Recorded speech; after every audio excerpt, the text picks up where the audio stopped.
Alright guys, we're back staring at my engine bay, and in this video we're going to try to figure out what's wrong with my 340i. Alright, so now we're getting ready to do a compression test on cylinder 6, and for those of you that don't know, the first thing you need to do for a compression test is to remove the spark plugs so that you can actually access that cylinder. So I pulled the cylinder 6 spark plug, and you can see it looks like crap. There's oil all over it. It's completely black, and even on the threads there's oil, so not a great sign. I'm probably going to pull the cylinder 5 spark plug as well just to see if it's the same, and then we'll go ahead and keep diagnosing the cylinder 6 issue. Alright, so now I've pulled cylinder 5, and you can see it doesn't really look any better. The plug again is like black at the top, covered in oil, and there's oil on the threads. I've also actually checked the gap, and they're gap pretty tight. They're between 020 and 022. So definitely going to get some new spark plugs, and I think I'm just going to remove all of them, and we'll start seeing if there's any kind of consistent issue. All right, so we have all 6 removed, and you can see all of them look like crap. All of the tips are black. There's oil on all the threads. So at this point, we're just going to compression test all 6 cylinders.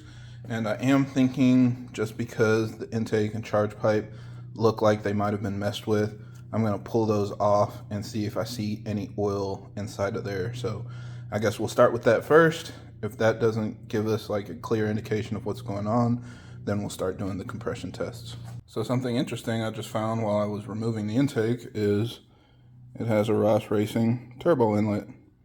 So some of you know Ross Racing is a channel sponsor, definitely a big fan of his products, and I guess I'll be keeping this. I'm not sure why they tried to mate it to a silicone coupler, to another silicone coupler, and then to the stock turbo. That obviously isn't going to work, especially trying to mate silicone to silicone, but yeah, we'll just ditch that part. I'm going to sell the AP intake, so that'll probably be sold by the time this video goes live, and just mate that to the stock intake. Anyway, back to the teardown. Alright, so now we have the coupler removed. So let's go ahead and see if we can see anything inside the turbo. Turbo looks okay. No damage to the blades or anything, so seems like that's good.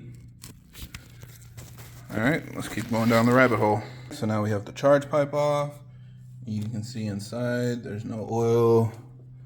No oil in here either. So at least that indicates the turbo is good. So back to getting ready for the compression test. So this is the compression tester, and the way that this works is we're going to screw it into the spark plug hole, and it's going to tell us how much compression we're getting after the car has been turned over. Now, it's really important to make sure you disconnect the fuel system before doing this. Normally I unplug the injectors, but this time I'm doing it a little different. I'm going to unplug the number 6 DME connector, the one all the way to the back of the DME, and that will pretty much do the same thing. So we're going to go ahead and put this adapter onto the actual compression tester, screw it into the spark plug hole, and then we'll go ahead and turn on the car and see how much compression builds up. So we're back. I actually needed to get a different compression tester because the one that I rented from my local AutoZone didn't have a 12mm spark plug adapter, and our cars have 12mm spark plug holes in the cylinder head. So brought that back, got a different one that actually had the right adapter, and if you're looking at renting one or buying one, make sure it has the right size, otherwise you won't be able to use it. So now we've got everything screwed into the spark plug hole. It's all sealed up as if a spark plug was in there, and we are going to try to turn over the car. Since we have the fuel system disconnected from the ECU, it won't actually start, but it will be enough for the engine to build up some pressure, and you'll see the needle start moving as it's cranking until it kind of hits the peak amount of pressure. So that's kind of what we're looking at. If you want, you can have somebody stand here and watch the gauge and tell you when the needle stops moving so you can stop cranking the car. Or you can do like what I'm doing, just record it with a camera, crank it for a couple seconds, and if you want confirmation, you can check the video to make sure the needle stopped moving. So it'll take a little trial and error, but you'll get it.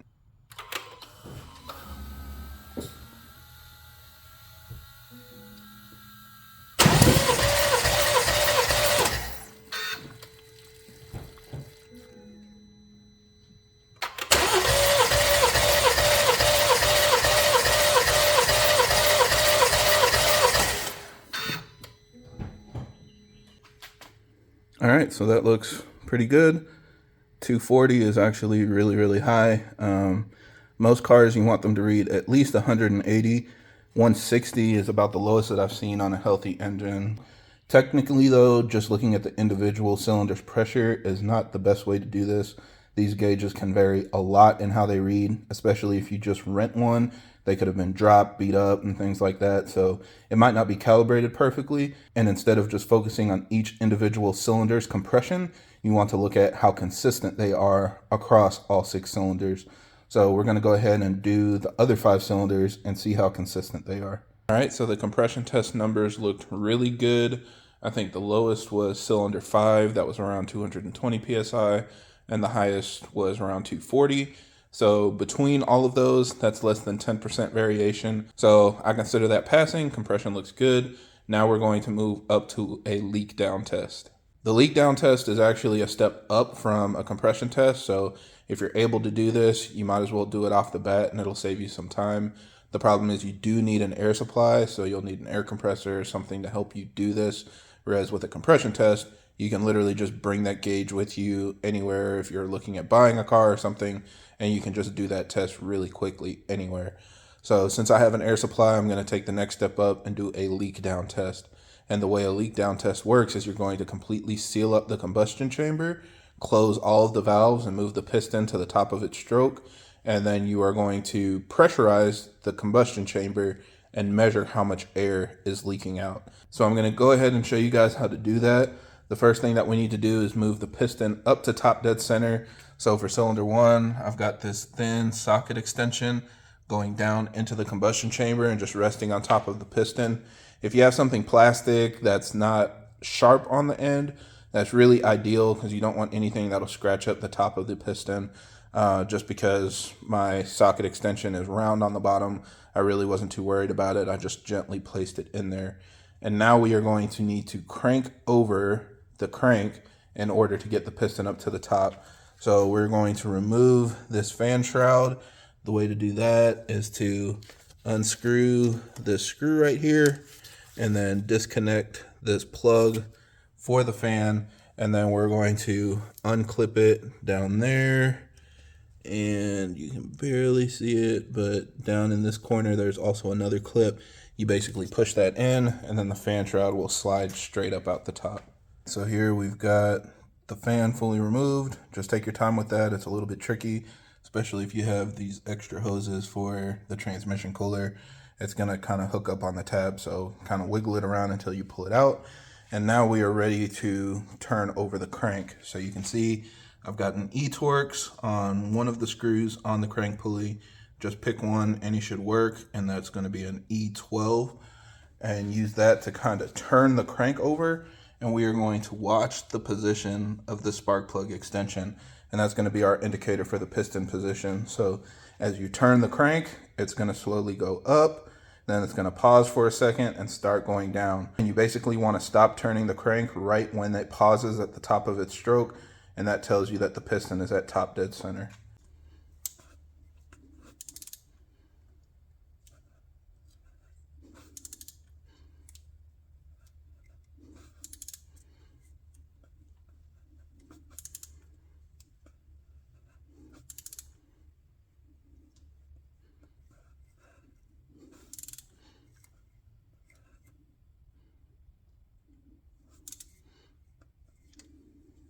Now we've got cylinder 1 at top dead center, and we're ready to do our leak down test. So we're going to go ahead and screw our fitting into the cylinder just like we did with the compression test, and then we'll pressurize the cylinder to see how much air it's actually holding. Now keep in mind, 2 cylinders are going to be at the top of their stroke at any given time. So if you start off with cylinder 1 and it fails like catastrophically, then it probably just has the valves open. So all you're going to need to do is remove the fitting and move it to the next cylinder, depending on what pair you're working on. And that one will be on the compression stroke with all of the valves and everything closed. And here's how everything looks hooked up. So you've got the adapter screwed into the cylinder head. That goes to the actual leak down tester. And then we've got our air supply putting out at least 100 PSI. Now the way that this works is we're going to basically slowly crank up the pressure so that it sees 100 PSI in the cylinder. You're going to see that on this gauge, And then on this side, it's going to tell you how much air is leaking out. So let's see what we get.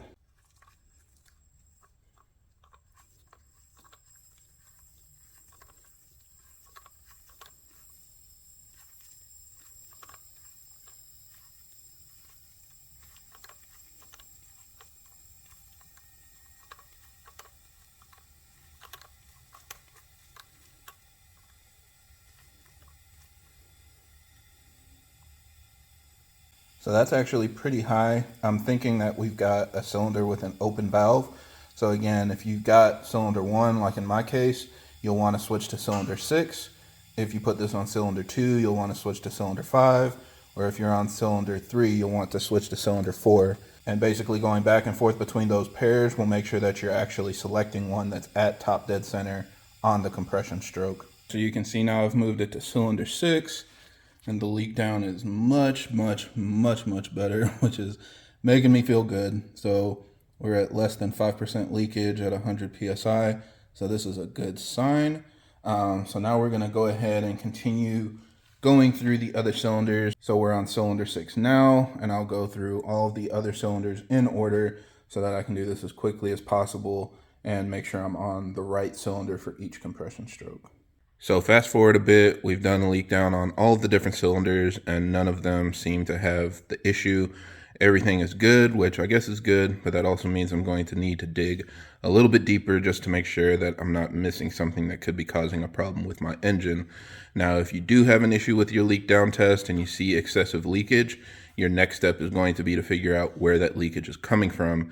So you can do things like take off your oil cap and see if you get leakage through the crankcase, or you can check things like on the intake and exhaust side, access a port or pull off, your downpipe or something to see if you hear leakage coming through the intake or exhaust valves.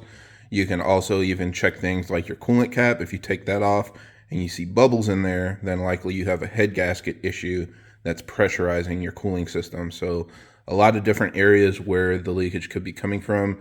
And at that point, it'll be kind of up to you to identify where that is. Fortunately, in my situation, even though I didn't find an issue with any of the cylinders, the previous owner gave me a tip from something that the dealership told him. So I'm going to be using that to try to see if the issue is coming from somewhere else.